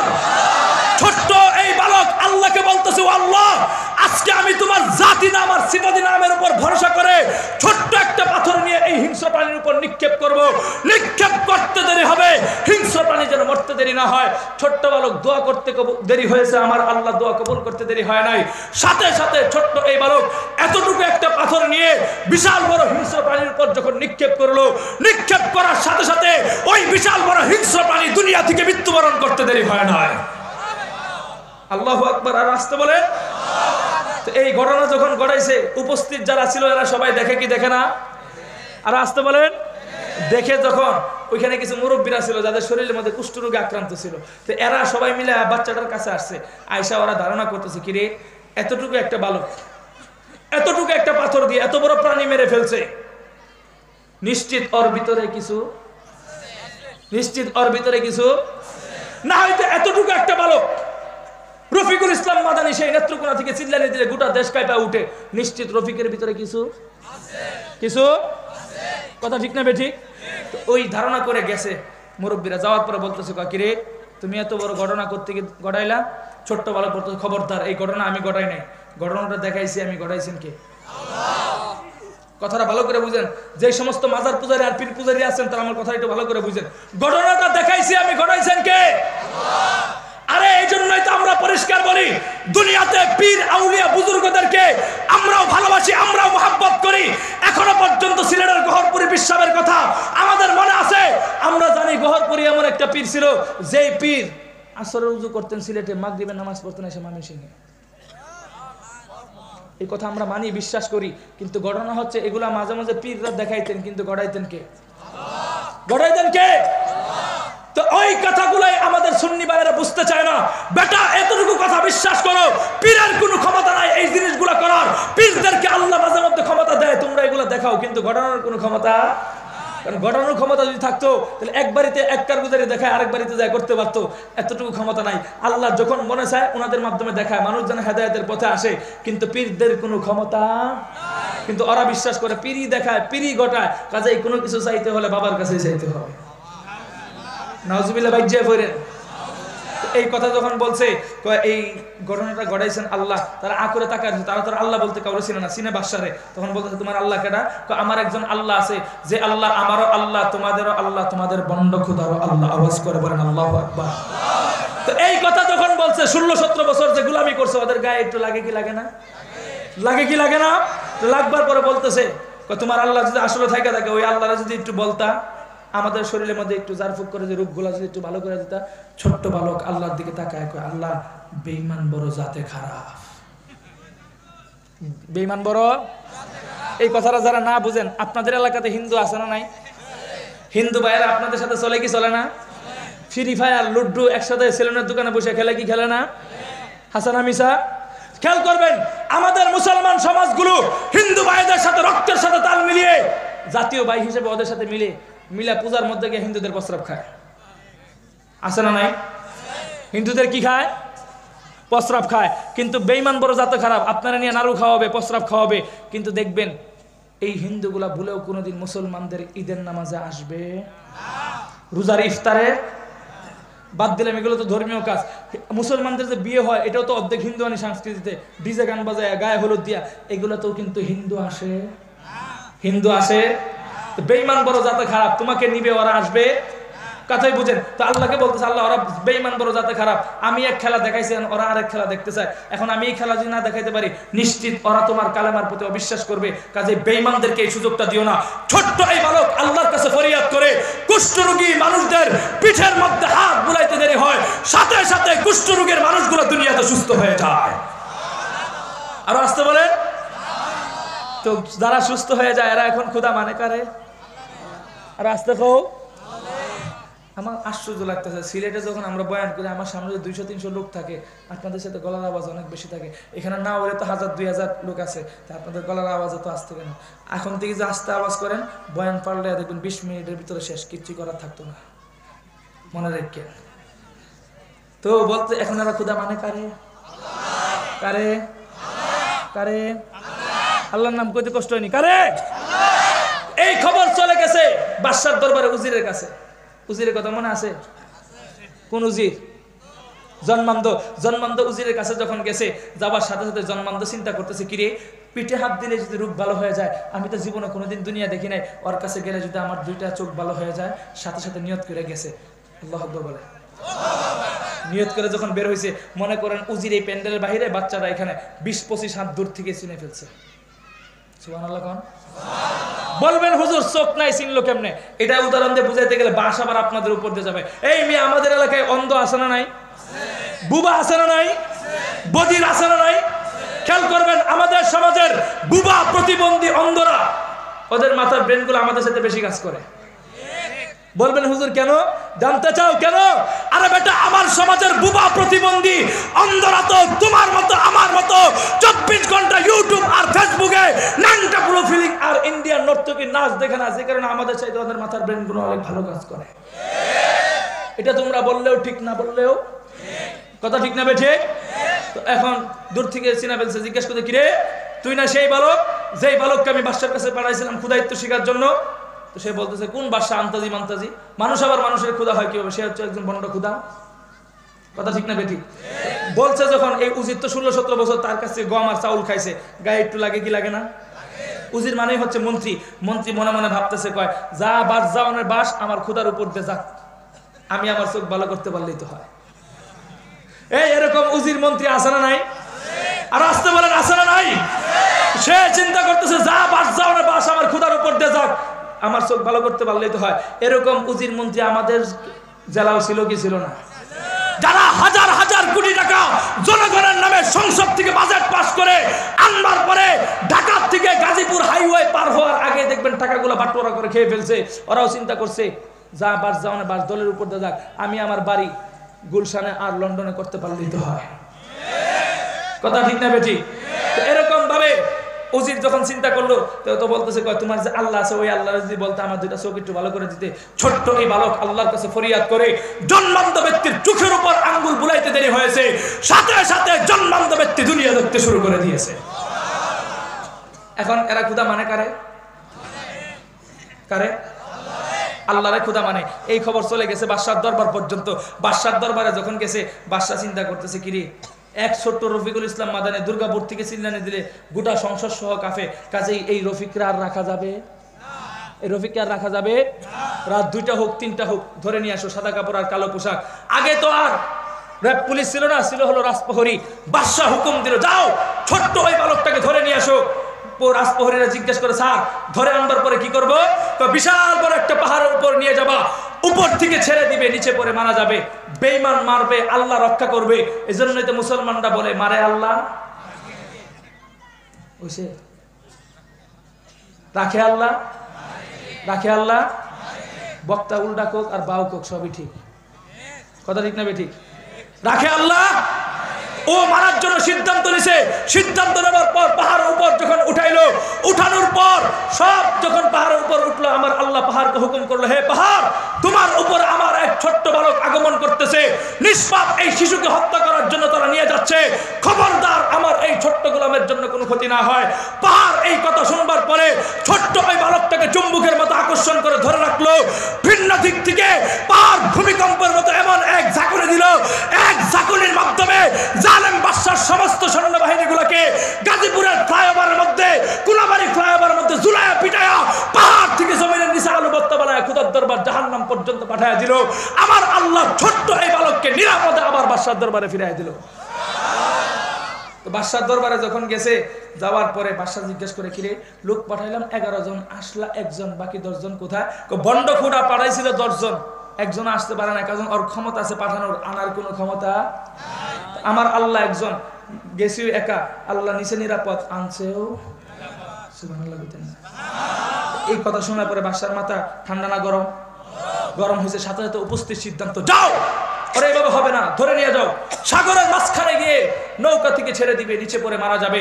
বাদশার যেই কথা সেই সিদ্ধান্ত, সাথে সাথে ছোট্ট এই বালককে নিয়ে যাওয়া হলো সাগরের ঠিক মাঝখানে। মাঝখানে যাবার পর আমার আল্লাহ নৌকাকে হুকুম করলো হে নৌকা আমি আর তোর উপরে আমার এক ছোট্ট গোলাম সওয়ার হয়ে পানির মধ্যে যাচ্ছে, খবরদার আমার এই ছোট্ট গোলামের জন্য কোনো ক্ষয়ক্ষতি না হয়। মারবে বাদশা, রক্ষা করবেন কে? রাখে আল্লাহ, রাখে আল্লাহ। যেই কথা সেই সিদ্ধান্ত। ছোট্ট এই বালককে যখন পানির নিচে চুবাইতে যাবে, এমন সময় নৌকা ছোট্ট এই বালককে চুম্বকের মতো আকর্ষণ করে ধরে রাখলো। ভিন্ন দিক থেকে সাগরের ঢেউ এমন ভাবে উঠলো, এক ঢেউয়ের মাধ্যমে জালেম বাদশার সমস্ত সৈন্যবাহিনীগুলোকে পানির নিচ দিয়ে ফেরাউনের মতো চুবানি দিয়ে খুদার দরবার জাহান্নাম পর্যন্ত পাঠিয়ে দিল। আমার আল্লাহ ছোট্ট এই বালককে নিরাপদে আবার বাদশার দরবারে ফিরিয়ে দিল। তো বাদশার দরবারে যখন ফিরে যায়, এখন বাদশার মাথা ঠান্ডা না গরম? কেমন গরম? 3-4 আগস্ট। কয় 4 আগস্ট? কয় 4 আগস্ট? 4 আগস্টের পরে কি? 5-এর আগে ফুল মাথা গরম। সিদ্ধান্ত নিল এখন তো মাথা গরম হয়ে গেছে, কি করা যায়? ছোট্ট বালক যখন বুঝলো যে মাথা ফুলই গরম, সাথে সাথে ডাক দিয়ে বলতে বাদশা তুমি আমাকে মারবা, মারার জন্য আমার কিছু কথা শোনো। কি কথা? তুমি যদি আমার কথা মতো তুমি আমাকে হত্যা করতে চাও, তাহলে শহীদ আবু সাইদ মুগ্ধর মতো আমাকে হত্যা করতে পারবে।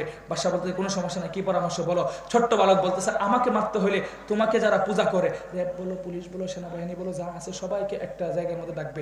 ডাকার পরে ওদের জন্য বিশাল বড় একটা বাতের হোটেল দিবে। কিসের হোটেল? বাজার হোটেল দিবা, ওদেরকে খাবার খাওয়াবা। ওই বাসের হোটেলের মাঝখানে বিশাল বড় একটা ফাঁসির মঞ্চ তৈরি করবা, তৈরি করবার পর সেখানে তুমি আমাকে শুলে চড়াবে, শুলে চড়ানোর পর তুমি তোমার নিজের হাতে তীর নিক্ষেপ করে আমাকে হত্যা করবে। হত্যা করার সময় শুধু একটা কথা বলবে, এই কথাটা বলে আমাকে তীরটা মারলে আমাকে আর দুনিয়াতে কেউ রাখতে পারবে না, আমি শাহাদত বরণ করে খোদার দরবারে চলে যাব। বাদশা বলতেছে কি কথা? কথাটা হচ্ছে তুমি যখন আমাকে মারবা, মারার সময় বলবা আমি এই ছোট্ট বালকটাকে হত্যা করতেছি সেই রবের নামে, যেই রব গোটা দুনিয়ার সৃষ্টিকর্তা এবং আমি ছোট্ট বালকের সৃষ্টিকর্তা, তুমি ভণ্ড খোদার সৃষ্টিকর্তা। এতটুকু কথাটা শুধু বলবা, বলে তীর মারতে দেরি হবে, আমি মরতে দেরি হব না। বাদশা চিন্তা করলো এতটুকু কথা সমাধান টেহাল আমি দিতে পারবো, আমার সেই শক্তি আছে, কাজে এটা বলতে আমার সমস্যা হবে? আরে এই কথা বললে সমস্যা কি হবে? মাথার স্ক্রু ঢিলা ছিল, বুঝতে পারে নাই। এটাই যদি বুঝতো তাহলে 5 তারিখের আগে জনগণকে এই কথা বলতো না। চাকরি শুধু আমি মুক্তিযোদ্ধাদের সন্তানদেরকে দেব না, রাজাকারের বাচ্চাদেরকে দিব। এই কথা বললে 5 তারিখে কি হবে তিনি তাহলে এই কথা অগ্রিম কোনোদিন বলতেন না। কারণ এই কথা বলে উনি বুঝতে পারেন না যে 5 তারিখে কি হবে, এটা বুঝলে তাহলে উনি আর বলতেন না। বাদশা বলতেছে ঠিক আছে আমি এই কথা বলবো। সাথে সাথে সবাইকে যখন একত্রিত করলো, একত্রিত করবার পর বাদশা ছোট্ট এই বালককে হত্যা করবার জন্য যখন তীর নিক্ষেপ করতেছিল, তীর নিক্ষেপ করবার সময় বাদশা বলতেছে আমি এই ছোট্ট বালককে হত্যা করতেছি সেই রবের নামে, যেই রব গোটা দুনিয়ার সৃষ্টিকর্তা এবং আমি ভণ্ড খোদার সৃষ্টিকর্তা। এই কথা বলে তীর নিক্ষেপ করতে দেরি হয়েছে, সাথে সাথে তীর ছোট্ট এই বালকের বাম কানের ভিতর নিক্ষিপ্ত হয়ে ছোট্ট এই বালক শহীদ আবু সাইদ মুগ্ধের মতো শাহাদাত বরণ করে খোদার দরবার জান্নাত পর্যন্ত পৌঁছে গিয়েছে। তো এই ঘটনা শাহাদাত বরণ যখন করে গোটা দেশের মানুষ আর উপস্থিত সবাই দেখে কি দেখে না? দেখে কি দেখে না? ওরা বসে বসে চিন্তা করতেছে কিরে আমাদের এলাকা ছোট্ট একটা বালককে মারবে, মারবে ভালো কথা, ওর প্রশাসনের লোক আছে মারুক, কিন্তু আরেক খোদার নাম নিল কেন? আর আসতে কম তো ও নিজে খোদা দাবি করে আরেক খোদার নাম নিছে, নিশ্চিত বোঝা গেল ও আমাদের খোদা, ও আমাদের খোদা, নিশ্চিত ও বন্ড খোদা। বাংলাদেশের মানুষ একই কথা চিন্তা করলো কিরে শহীদ আবু সাইদ মুগ্ধের হত্যা করবে, ক্ষমতা টিকানোর জন্য আরো ফালাবে, কোনো সমস্যা নাই। বাংলাদেশে পুলিশ আছে, র্যাব আছে, সেনাবাহিনী আছে, সব থাকতে কেন ইন্ডিয়া থেকে পুলিশ বাড়া করলো? বোঝা গেল ও আমাদের সরকার। কথা ঠিক না বেঠিক? সব থাকতে যেহেতু ইন্ডিয়া থেকে পুলিশ ভাড়া করছে, পাবলিকও বুঝে গেছে ও আমাদের দেশের সরকার, কাজী ওরাও রাখা যাবে। তো সবাই যখন বুঝলো ও আমাদের খোদা না, নিচ থেকে চিৎকার করে বলে উঠলো কালিমাতু লা ইলাহা। এই মিয়া কালেমার আওয়াজ মানছে এত আসতে পারে মিয়া? তোমার নবী তোমার ব্যাপারে পরিষ্কার ঘোষণা করেছেন মান ক্বালা লা ইলাহা ইল্লাল্লাহু ফাদখালাল জান্নাহ। বেটা তুই এই দুনিয়া থেকে যারা পরিমাণ ঈমানের পাওয়ার নিয়ে মৃত্যুবরণ করবি, আমার আল্লাহ তোরে এই দুনিয়ার 10 দুনিয়ার সমান জান্নাত দান করবে। মোহতারাম হাজরিন, সবাই যখন কালেমা পড়তে শুরু করলো, মুসলমান হয়ে যাইতেছে। এখন বাদশার মাথা ঠান্ডা না গরম? তো 5 তারিখেও সবাই যখন বুঝলো যে আমাদের দেশের সরকার না, চতুর্দিক থেকে নারায়ে তাকবীরের স্লোগান উঠতেছে। এখন উনিও তো গরম সিদ্ধান্ত নিতে পারতেছে না, মাথা গরম, হেলিকপ্টারে উঠবে না বাহিরে যাবে নাকি অন্য কোথাও যাবে, কোনোটাই ডিসিশন নিতে পারতেছে না। আর অন্যদিকে বাদশা সিদ্ধান্ত না নিতে পেরে উপস্থিত সিদ্ধান্ত গ্রহণ করলো কুতিলা আসহাবুল উখদুদিন নারি যাতিল ওয়াকুদি ইদহুম আলাইহা কুউদ। যারাই কালেমা পড়বে, যারাই ইসলাম ধর্মে প্রবেশ করবে, তাদেরকে ধরে ধরে বিশাল বড় অগ্নিখণ্ড তৈরি করে আগুনের ভিতরে ফেলে দাও। কি বলছে বুঝছেন? এটার কথার মানে হচ্ছে যারাই কুঠার পক্ষে আন্দোলনের স্লোগান তুলবে ওদেরকে হত্যা করে গণকবর দাও বঙ্গভবনের ভিতরে। কথা ঠিক না বেঠিক? সাথে সাথে যখন সিদ্ধান্ত নিল, সিদ্ধান্ত নেওয়ার সাথে সাথে বাদশার কথা অনুযায়ী কাজ শুরু হয়ে গেল। বাদশা যত মানুষ ছিল যারাই কালেমা পড়তেছে তাদেরকে ধরে ধরে যখন আগুনের ভিতরে ফেলে দেয়, এমন সময়ে একজন মহিলা তার কুলের শিশু কিনা আগুনের পাশে দাঁড়ায় রয়েছে। দাঁড়ায় দাঁড়ায় ভাবতেছে কিরে আমি যদি আল্লাহকে খুদা মানি তাহলে আমার এই কুলের শিশু কিনা আগুনে ঝাঁপ দিতে হবে, অথচ আমি বাচ্চা জন্ম দিয়েছি, এই জন্য ওর কাছ থেকে মায়ের ডাক শুনবো, আজও আমি মায়ের ডাক শুনতে পারি নাই। এখন মহিলাদের বাচ্চাদের প্রতি দুর্বলতা আছে না নাই? মহিলা চিন্তা করতেছে, আবার চিন্তা করতেছে আমি আসল খুদার মানি তাহলে আমার বাচ্চা আগুনে ঝাঁপ দিতে পারবো, ভণ্ড খুদার যদি মানি তাহলে আমার বাচ্চা রক্ষা করতে পারবো। এই নিয়ে ডিপ্রেশনে যখন ভুগতেছিল, আমার আল্লাহ উপর থেকে এই মহিলার কুলের শিশুর জবানকে খুলে দিয়েছে। জবান যখন খুলে দিয়েছে, ছোট্ট ওই শিশু ডাক দিয়ে বলে মাগো তুমি যে আগুন দেখতেছো এটা দুনিয়ার কোনো স্বাভাবিক আগুন নয়, এই আগুন তো সেই আগুন যে আগুনের মধ্যে ইব্রাহিমকে ফেলানো হয়েছিল। এই আগুনে ঝাঁপ দিতে দেরি হবে, খোদার দরবার জান্নাতে যাইতে দেরি হবে না। বক্তব্য দিতে দেরি হয়েছে, সাথে সাথে মহিলা তার কুলের শিশুকে আগুনের মধ্যে ঝাঁপ দিল। এই জন্য তো বাংলাদেশের মানুষ বলে পাবলিকের খেলা যেখানে শেষ, আল্লাহর খেলা সেখান থেকেই, আল্লাহর খেলা সেখান থেকেই শুরু। যখন হলো আমার আল্লাহ এখন আগুনকে হুকুম করতেছে, হে আগুন এতক্ষণ তুই দুনিয়ার একটা মানুষের হুকুমে চলছিলি, তোর যে একজন খুদা আছে মনে আছে? আগুন বলতেছে হ্যাঁ আমার মনে আছে। ওঠ, গর্ত থেকে উঠবার চেষ্টা কর, এখান থেকে হাইটা হাইটা উপরের দিকে যাও। দুনিয়ার একজন জালেম বাদশার হাত থেকে নিষ্পাপ একটা শিশু যেহেতু রক্ষা পায় নাই, আরে 3-4 আগস্টে যেহেতু আমার বাংলাদেশের পুলিশের গুলি থেকে 4তলা বিল্ডিং এর উপরে নিষ্পাপ এক শিশু যেহেতু গুলি থেকে মুক্তি পায় নাই, নিষ্পাপ শিশু যেহেতু হত্যা হয়েছে, আমি আল্লাহর হুকুম এই জালেম বাদশা ক্ষমতায় থাকতে পারবে? থাকতে পারবে? সাথে সাথে আমার আল্লাহ হুকুম দিতে দেরি হয়েছে, এই আগুন লাফায়া উঠতে দেরি হয় নাই। আগুন লাফায়া লাফায়া অত্র এলাকায় উঠলো, জালেম বাদশার সমস্ত ক্ষমতার মস্তকগুলোকে পুরো ছারখার করে দিয়ে অত্র এলাকায় কালেমার পতাকাকে উত্তোলন করে দিয়েছে। কাজেই একটা কথা পরিষ্কার আপনাদেরকে মনে রাখতে হবে, আগামী দিনের নির্বাচনে যারা ক্ষমতায় বসবেন, জুলুম করবেন, মানুষের উপর অত্যাচার করবেন, বিগত 16-17 বছর ফ্যাসিবাদের কাছ থেকে শিক্ষা গ্রহণ করেন। বাংলাদেশের মানুষ জুলুম করলে জুতা পিটা করে কিভাবে দেশ থেকে বিদায় করে, কথা ঠিক না বেঠিক? মুহতারাম হাজরিন, তো দেখেন আমাকে আল্লাহ পাক রব্বুল আলামিন তোমাকে আমাকে ইজ্জত দান করবেন ইমানদার হিসাবে। এখন ইমানদার কাকে বলে এটা একটু পরিচয় জানা দরকার আছে না নাই? কালকে যেহেতু আপনাদের লম্বা আলোচনা হবে, এজন্য আমি আপনাদের সামনে আর আলোচনা বাড়াবো না, আর একটু কি আলোচনা করতাম না সারিয়ে দিতাম? সারা দিত কেডা কেডা জায়গা দেখি তো, হ্যাঁ যাইতেন না? আচ্ছা শুনেন, 1 মিনিট টাইম, যাদের মুতে ধরছে শুধু তারা উঠবেন, মুত ছাড়া যারা উঠবেন এরা দাবি থাকবে, যাদের মুতে ধরছে এরা উঠবেন। কারণ আলোচনা মানুষ বেশি হইলে হয় না, গুছায় কথা বলতে হয়। এখন দেখেন 1 মিনিট টাইম মোটামুটি শেষ, কেউ যেহেতু উঠে নাই, এখন থেকে যারা উঠবে মাঝখান থেকে টান দিয়ে উঠবেন, মাদ্রাসার দান অনুদানের জন্য 1,000 টাকা জরিমানা। কত? এই মাদ্রাসার জন্য আমরা জীবন দিতে প্রস্তুত আছি। কাজে তোমার কাছ থেকে 1,000 টাকা কেমনে আদায় করতে হবে সেটাও আমরা। এখন যদি কেউ উঠে জরিমানা কত? এই খেয়াল করবেন, কেউ যদি উঠে জরিমানা কত? খেয়াল করেন, আপনার ডাইনে বামে যে উঠবে জরিমানা আমরা 10 জনে মিলে ওই 1,000 টাকা আদায় করে দিব মাদ্রাসার জন্য। রাজি আছি ইনশাআল্লাহ? এখন বুঝেন, আল্লাহ বলছে ইমানদারদেরকে ইজ্জত দান করবেন। হোয়াট ইজ মিনিং অফ ইমান? ইমান খায় না মাথা দিয়ে বোঝা দরকার আছে না নাই? বোঝা দরকার আছে না নাই? ইমান বলা হয় আল্লাহর দেওয়া যত বিধান আছে, রাসূলের দেওয়া যত তরিকা আছে, সমস্ত বিধান এবং তরিকার সামনে মাথা নত করবার নাম। আপনারা কথা কয় না, সমস্ত বিধানের সামনে মাথা নত করবার নাম। চাই সেটা আমার বুঝে আসুক অথবা না আসুক।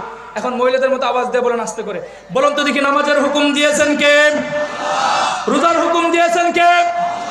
হজের হুকুম দিয়েছেন কে? ও দোস্ত, পর্দার বিধান দিয়েছেন কে? যাকাতের বিধান দিয়েছেন কে? এই সব বিধান হচ্ছে আমার আল্লাহর। এগুলো তুমি আমল করবে কি করবে না এনি উইচ, এটা তোমার ব্যক্তিগত ব্যাপার। কিন্তু মুসলমান হিসাবে নামাজের বিরুদ্ধাচরণ করবার তোমার কোনো অধিকার। রোজা রাখবে কি রাখবে না তোমার ব্যক্তিগত ব্যাপার, কিন্তু মুসলমান হিসেবে রোজার বিরুদ্ধাচরণ করবার তোমার কোনো অধিকার। তুমি যাকাতের 2 টাকা মাদ্রাসায় দিবে কি দিবে না সেটাও তোমার ব্যক্তিগত ব্যাপার, কিন্তু কেউ যাকাতের টাকা দিয়ে মাদ্রাসা পরিচালনা করবে, সেই মাদ্রাসার বিরুদ্ধাচরণ করার তোমার কোনো অধিকার। পর্দার বিধান দিয়েছেন কে? পর্দা করবে কি করবে না সেটাও তোমার বোনের ব্যাপার, তোমার মায়ের ব্যাপার, কিন্তু কেউ যদি পর্দা করে তার বিরুদ্ধে মুখ খুলবার তোমার কোনো অধিকার। কথাটা বুঝছেন? তো আল্লাহর কোনো বিষয় আমল করবার নাম ঈমান নয়, সবগুলা বিষয়কে বিশ্বাস করার নাম। নামাজ পড়বা কি পড়বা না তোমার ব্যাপার, আল্লাহ চাইলে তোমাকে শাস্তি দিতে পারে, চাইলে তোমাকে মাফও করে দিতে পারে। এখন বুঝেন, আপনাদের এলাকার একজন যুবক, বয়স হচ্ছে 27 বছর, কয় বছর? ভুলেও কোনোদিন পশ্চিম দিকে সাজদা দেয় না। কোন দিকে? পশ্চিম দিকে সাজদা দেয় না। এখন আপনারা কি বলবেন, ঈমানদার না বেঈমান? সকলের উত্তরটাই মোটামুটি ভুল। নামাজ না পড়লে বেঈমান হয় না, নামাজ না পড়লে তার ঈমান দুর্বল থাকে, ঈমান ছুটে যাওয়ার সম্ভাবনা থাকে, কাউকে বেঈমান সাব্যস্ত করার কারো কোনো অধিকার। কথা ঠিক না বেঠিক? আরেক ব্যক্তি আছে 5 ওয়াক্ত নামাজও পড়ে, তাহাজ্জুদও পড়ে, কিন্তু মাদ্রাসার মুতাইম সাহেবরা ফজরের সময় এসে জিজ্ঞেস করে, হুজুর এই ঠান্ডা কনকনে শীতের মধ্যে পানি দিয়ে উযু করে নামাজের বিধান আল্লাহ দিল কেন? এখন ঈমানদার না বেঈমান? তাহলে বোঝা গেল নামাজ না পড়েও কেউ বেঈমান হয় না, নামাজ পড়েও নামাজের বিরুদ্ধাচরণ করে কি হয়ে গেছে? তো হজের তোমার টাকা আছে কোটি কোটি টাকা, তুমি হজ করবা কি করবা না সেটা তোমার মনের ইখতিয়ার, তোমার দিলের ইচ্ছা, কিন্তু হজের টাকা থাকা সত্ত্বেও তুমি হজ না করলেও কুলাঙ্গার লতিফ সিদ্দিকীর মতো হজের বিরুদ্ধে বক্তব্য দেওয়ার তোর কোনো অধিকার নাই। কথা ঠিক না বেঠিক? এখন পর্দা আমার কোনো বোন করবে কি করবে না সেটা তার ব্যক্তিগত ব্যাপার, তবে বোনদের ব্যাপারে মহিলাদের প্যান্ডেল আছে, মহিলাদের প্যান্ডেল আছে। মা বোনরা একটু ভালো করে শুনবেন, আমি কখনো এত শক্ত করে কথা বলি নাই, তবে আমাদের পরিবেশগুলো খুব খারাপ। তো পরিবেশগুলো খারাপ অনুযায়ী আপনার উপর দুটো কথা বলতেছি, কোনো বোনের উপরে যদি যায় আল্লাহর রাস্তায় মাফ করবেন। এই মেয়ে আপনি পর্দা করবেন কি করবেন না সেটা আপনার ব্যক্তিগত ব্যাপার, কিন্তু বেহায়া নারী যারা আপনারা পর্দা ছাড়া আপনাদের যৌবনগুলো রাস্তায় ঘুরে ঘুরে দেখেন না, আপনার দেহের যে মূল্য মনে করবেন আপনাদের এলাকায় একটা কুকুর মারা গেলে পচা যে দুর্গন্ধ ছুটে না, তার চাইতে নিকৃষ্ট প্রাণীর চাইতে আপনি খারাপের মতো সমাজের মধ্যে বসবাস করেন। কারণ কুকুরের এই দুর্গন্ধ 1 সপ্তাহ 2 সপ্তাহ পরে ঠিক হয়ে যায়, কিন্তু একটা বেহায়া নারীর এই রূপ চর্চা থেকে হাজার হাজার যুবকরা পর্যন্ত সমাজের মধ্যে নষ্ট হয়ে যায়। মনে রাখবেন একটা মরা কুকুরের চাইতে আপনার লাইফটা বড় দুর্গন্ধের।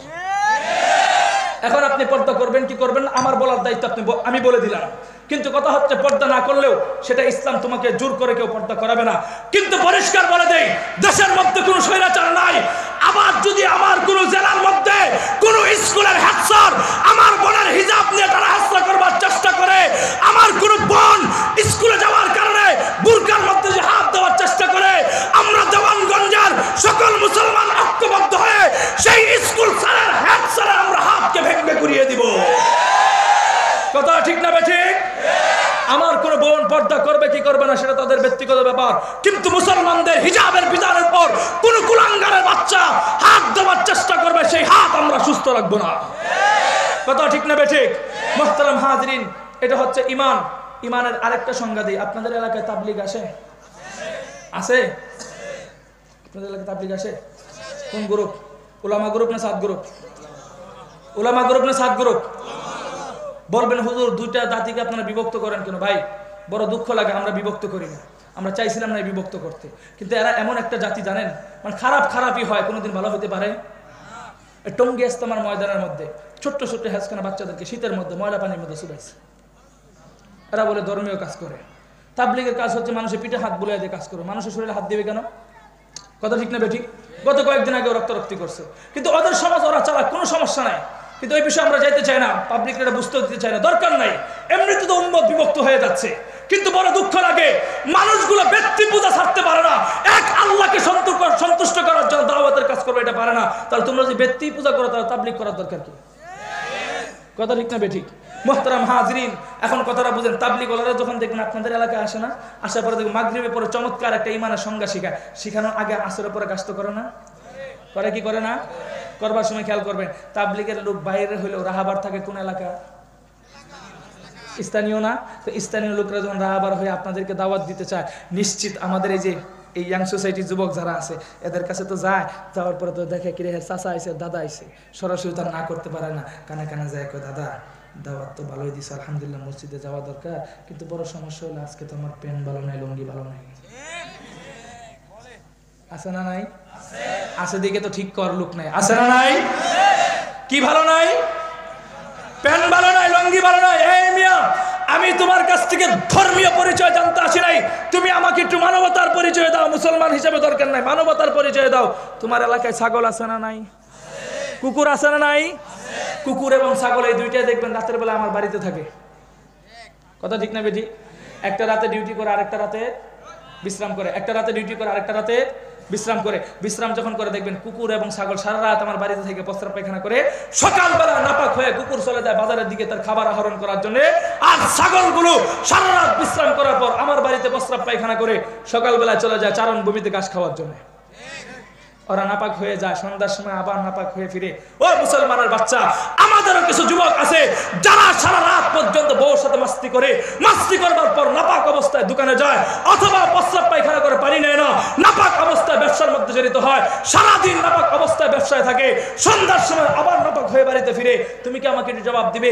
কুকুর এবং ছাগল যেমন প্রস্রাব করে পানি নিল না, তুমিও নিল না, আমিও নিলাম না। What is difference between two? What is difference between two? বেটা কুকুরও প্রস্রাব করে পানি নিল না, আমিও নিলাম না, তুমিও নিল না, তুমিও নাপাক আমিও নাপাক, তাহলে তোমার মধ্যে আমার মধ্যে আর কুকুরের মধ্যে পার্থক্য কোথায় বেটা? কথা ঠিক না বেঠি?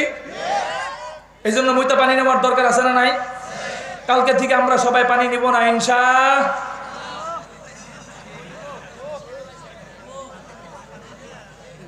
নিতেন না? আল্লাহ সবাইকে মুইতে পানি নেওয়ার তৌফিক দেয়। মুহতারাম হাজিরিন, কথা বুঝেন তো। এই কথা বলে তাবলীগ ওয়ালারা বলে কি, ভাই আসরের সময় দাওয়াত দে, ভাই মসজিদে কিছু আমল হইতেছে, সময় থাকলে নগদ গেলে ভালো হয়, না পারলে মাগরিবে। বলে কি বলে না? মাগরিবে পরে নেওয়ার পর দেখবেন একজন মুরব্বী আমাদেরকে শিক্ষা দেয়, নাহনু নারা আও মা লা নারা কুল্লা মাখলুকিন, কুল্লু মাখলুকিন লা ইয়াফআলু ইল্লা বিনাসরিল্লাহ ওয়ালাকিন্নাল্লাহ সুবহানাহু ওয়া তাআলা বিগাইরিল মাখলুক। তারা বলে যে আমরা দোষকে যা দেখি বা না দেখি সবকিছুই দেখছেন, যাদের প্যান ভালো নেই তারা কথা বলতে পারতেছে না, যাদের প্যান ভালো ছিল তারা বলতেছে মাখলুক। আমরা দোষকে যা দেখি বা না দেখি সবকিছুই মাখলুক, কোনো কিছুই করতে পারে না আমার আল্লাহর হুকুম ছাড়া, কিন্তু আমার আল্লাহ গোটা দুনিয়া পরিচালনা করে মাখলুকের হুকুম ছাড়া। কথা ঠিক না বেঠিক? এখন বুঝেন আরেকটা ইমানের সংজ্ঞা বুঝেন। কোরআনের শুরুতে বিসমিল্লাহ আছে না নাই? আছে না নাই? বিসমিল্লাহ শুরু অক্ষরের নাম কি? মুসলমানের সন্তান বা এই কথাটা অনেকে বলতে পারতেছে না। আমাদের 7 বছরের বাচ্চা থেকে নিয়ে 27 বছরের যুবকরা ফজর পরে আর না পরে দেখুন ফজরের পর থেকে মোবাইলে এমবি বইরা ফ্রি ফায়ার আর পাবজি সন্ধ্যা পর্যন্ত। আছে না নাই? মুরব্বীরা জোরে জোরে ঠিক করেছে, মুরব্বীরা ভাবতেছে আমরা তো নিষ্পাপ, এগুলো আমরা কিছু বুঝি না। হ্যাঁ আসলে ওনারা এই কাজ থেকে নিষ্পাপ, কিন্তু মুরব্বীরা ফ্রি ফায়ার খেলতে না পারলে কি হবে? দেখবেন ফজরের পর থেকে চাষ চলে না হয়তো বাড়িতে, সারাদিন ইন্ডিয়ার সিরিয়াল, আর ইন্ডিয়ার সিরিয়াল না বুঝলে বাদাম আর হারুন পছন্দ। আছে না নাই? কোরআনের সাথে কোনো সম্পর্ক? কোরআনের সাথে সম্পর্ক থাকলে বা উত্তরটা দিতে তো ভয় লাগলো কেন? নিশ্চিত আপনাদের সন্দেহ হইতেছে যদি বা বলি, যদি ভুল হয় এজন্য অনেকে বলে নাই। কোরআনের শুরু অক্ষরের নাম কি? আরো আসতে, আরো এদিকে বলেন, নাম কি? বা। এই বা থেকে শুরু করে কোরআনের শেষ অক্ষর মিনাল জিন্নাতি ওয়ান নাস সিন পর্যন্ত এ টু জেড টোটাল কোরআনকে চোখ বন্ধ করে বিশ্বাস করার নাম, বিশ্বাস করার নাম। চাই সে কোরআনের আয়াত আমার বুঝে আসুক অথবা না আসুক, বুঝে আসলেও আমাকে মানতে হবে, বুঝে না আসলেও মানতে হবে। এখন দেখেন আমার আল্লাহ কোরআনের মধ্যে স্পষ্ট বলতেছে, হে দুনিয়ার মানব সম্প্রদায়, তোমাদের মধ্যে হতে এমন একটা জাতি আছে যেই জাতিরা তোমাদের চাইতে সর্ব উৎকৃষ্ট এবং সর্বদামী। কথাটা বলতেছেন কে? এই কথাটা তোমার বুঝে না আসলেও চুপ থাকবা। আল্লাহ বলতেছে তোমাদের চাইতে সর্ব উৎকৃষ্ট জাতি, সেই জাতিটার নাম হচ্ছে আলেম সমাজ। আর আসতে বলেন কোন সমাজ? কোন সমাজ? আল্লাহ পরিষ্কার বলে দিয়েছেন, ইন্নামা ইয়াখশাল্লাহ মিন ইবাদিহিল উলামা। দুনিয়াতে এমন একটা জাতি আছে যেই জাতিরা সাধারণ পাবলিকের চাইতে আমি আল্লাহকে বেশি ভয় করে। কাজেই সেই আলেমদের চাইতে শ্রেষ্ঠ আর কোন জাতি হতে পারে? কাজেই কোন আলেমকে আমার ব্যক্তিগতভাবে পছন্দ না হতে পারে, বেটা তুই চুপ থাকবি। ওই আলেমের বিরুদ্ধে মুখ খুলবার কোনো অধিকার। কোন মসজিদের ইমাম সাহেবকে তোর দলের কারণে, বক্তব্যের কারণে পছন্দ না হতে পারে, বেটা তুই চুপ থাকবি। ওই আলেমের বিরুদ্ধে মুখ খুলবার তোর কোনো অধিকার। কারণ কথাটা বলতেছেন কে? কোন আলেমকে পছন্দ না হলে চুপ থাকবা, কিন্তু ওই আলেমের বিরুদ্ধে মুখ খুলবার তোমার কোনো অধিকার।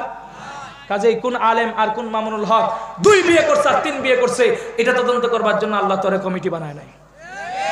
কথা ঠিক না বেঠিক? এই মেয়ে একাধিক বিয়ের বিধান দিয়েছেন কে? আর আসতে বলেন। এই একাধিক বিয়ের বিধান যদি আমার মাথায় না ঢুকে আপনি চুপ করে থাকবেন, কিন্তু কেউ 2 বিয়ে করলে তার বিরুদ্ধে মুখ খুলবার তোমার কোনো অধিকার।